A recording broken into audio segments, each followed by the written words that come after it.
What is pentatonic shifting? It's when you weave in and out of different pentatonic scales, either to support the tonality, which we'll call inside pentatonics, or when you step outside of the key to create tension, which we'll call outside pentatonics. Okay, so where do we even begin? For today's video, we're going to talk about how to practice pentatonic shifting. Everything I'm about to share with you today can already be found in Chad LB's Pentatonics course here at Jazz Lesson Videos, an all-encompassing guide to mastering pentatonics and jazz. It features 80 different videos with dozens of interactive play-along exercises. It even includes supplementary PDFs of all the possible pentatonic scales used in jazz. If you're interested in downloading the full course, you can find the link in the description below and use the code PENT25 for $25 off.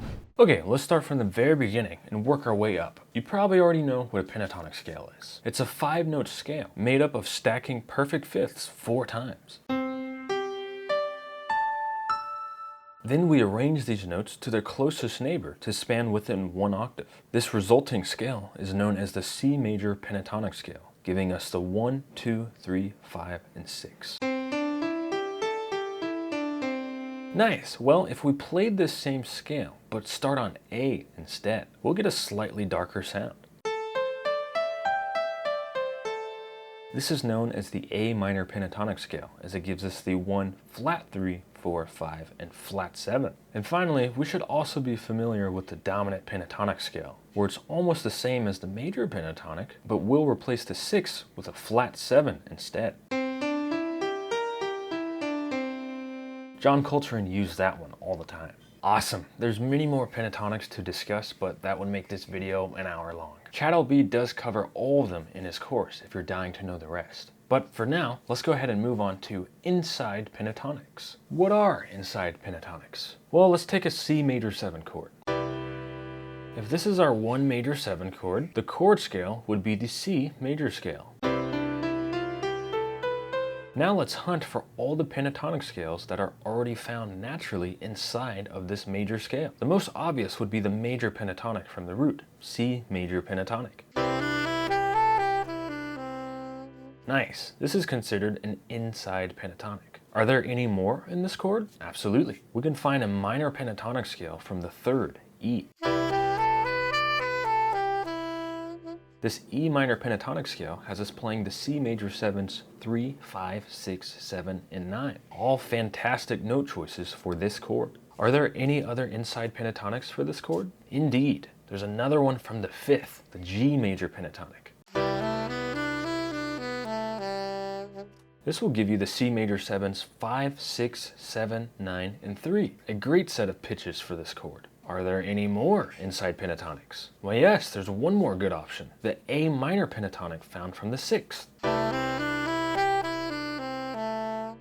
Incredible. Are there any more inside pentatonics in C major 7? Well, technically yes, but they aren't so desirable. For example, here's one from the 4th, the F major pentatonic. The problem with this one is that it would have us stressing the 4th of our C major chord. This note sounds unpleasant because it creates a dissonant half-step interval with the important guide tone, the 3rd, E. So even though this is an inside pentatonic, we'll strive to avoid playing this one over this chord. However, it does sound great for suspended chords like the C7 sus, as this kind of chord wants us to stress the 4th. Now all of a sudden, the inside F major pentatonic sounds great.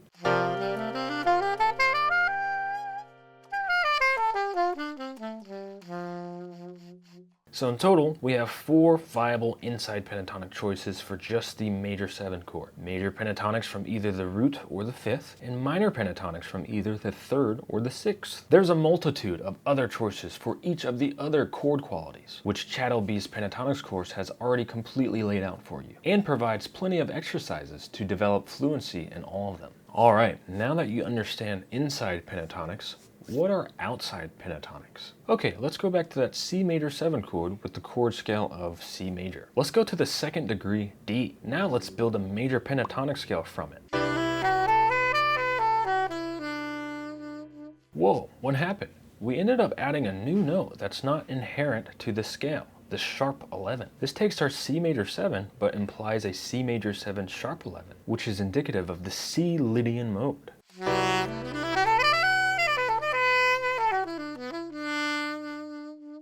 Any time that we use a pentatonic scale that has at least one note outside of the original diatonic chord scale, this is what we call an outside pentatonic. Now, the degree of how outside you want to go can vary like a spectrum. For example, if we took a C7 chord based on the C dominant scale, we could build a minor pentatonic from the flat third, giving us an E flat minor pentatonic.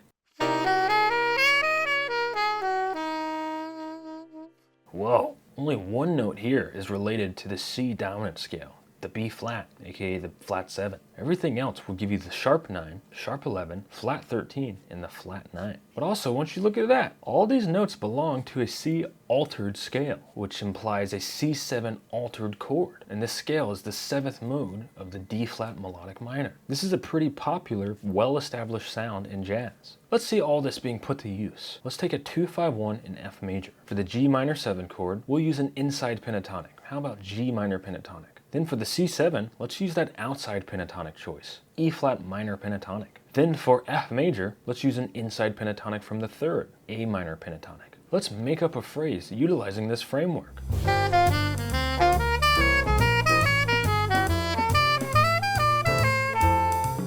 Pretty colorful. You can hear that the function of an outside pentatonic is to create tension, and shifting back into an inside pentatonic can give a satisfying feeling of resolution. This technique of shifting from one pentatonic to another is what we call pentatonic shifting. The most outside a pentatonic scale can get is when none of the notes are diatonic to the chord that you're in. This is the maximum tension that you can produce, as all of the pitches will provide some dissonance. This can be a pretty fun and effective improvisational tool for vamps, where a single chord is going on for a long duration of time.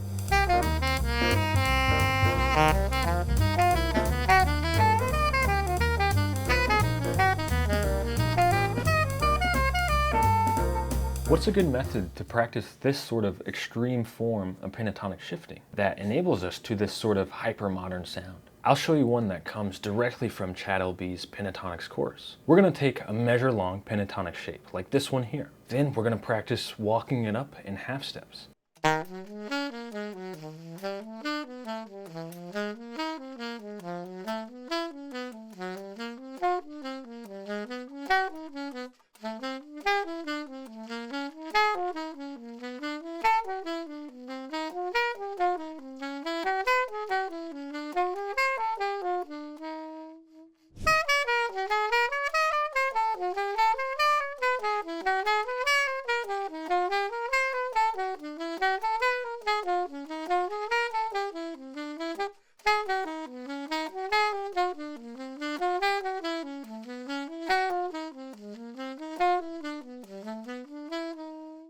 Then in whole steps.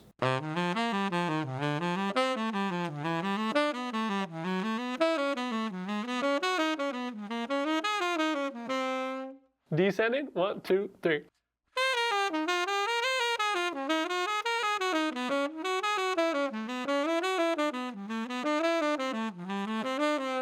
And then in minor thirds.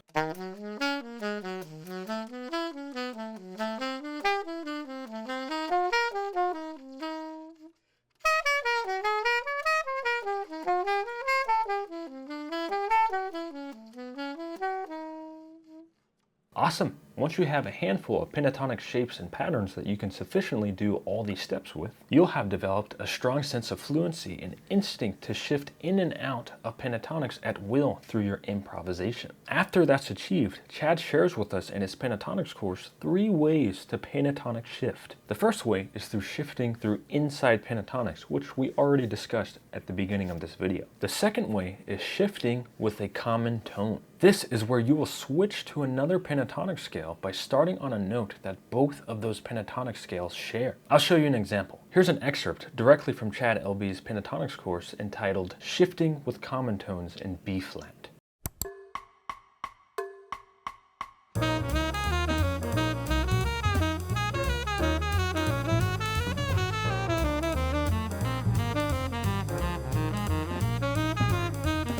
As we can see here, the first measure starts off with a phrase in a B flat minor pentatonic. Then he shifts to E flat minor pentatonic starting on an E flat. Both of these pentatonics share this E flat. E flat is their common tone. Then he shifts to A flat minor pentatonic starting on A flat. Both of these pentatonics share this common tone. The next pentatonic is F sharp minor starting on C sharp. Again, this C sharp is a common tone to both of these pentatonics. See what's going on here? Awesome. And then the third way he calls shifting to the nearest degree, where you will voice lead to the next pentatonic scale with a half-step interval. Let's take a look at another excerpt from Chad Elby's Pentatonics course. This one's entitled Shifting to the Nearest Degree in F sharp, where he'll demonstrate this form of pentatonic shifting.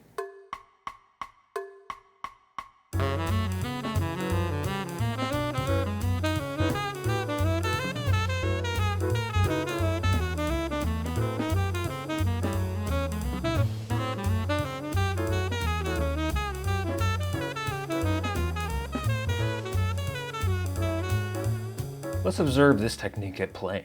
Take a look at every downbeat where there is a shift of pentatonics. Then look at one note before each of these downbeats. Notice how they're all a half-step interval apart? This is the technique of pentatonic shifting to the nearest degree at play. This particular excerpt purposely modulates pentatonic key centers and half steps, but you don't necessarily have to do that in order to fulfill this shifting to the nearest degree technique. As we'll demonstrate later, you could shift to many other pentatonics as long as you voice lead to any note of your destination with a smooth half-step interval. Amazing! Now that you understand all the principles of pentatonic shifting, let's end this video by taking a look at one of the etudes that come from Chad Elby's 30 pentatonic etudes on jazz standards. In this resource, you can dive deeply into a variety of great applications of pentatonic shifting over jazz standards. Here's an etude found on page 6 over the standard Donna Lee. Right off the bat, we can see this half-step interval, indicative of the technique pentatonic shifting to the nearest degree, carrying us to an outside pentatonic. Then we have a common tone pentatonic shift here. Right after that, we have another instance of pentatonic shifting to the nearest degree, back into an inside pentatonic. As the etude goes on, see if you can identify which of the three forms of pentatonic shifting we talked about earlier is happening every time you see a new pentatonic scale being implemented. Okay, enough talking. Let's play and hear the etude.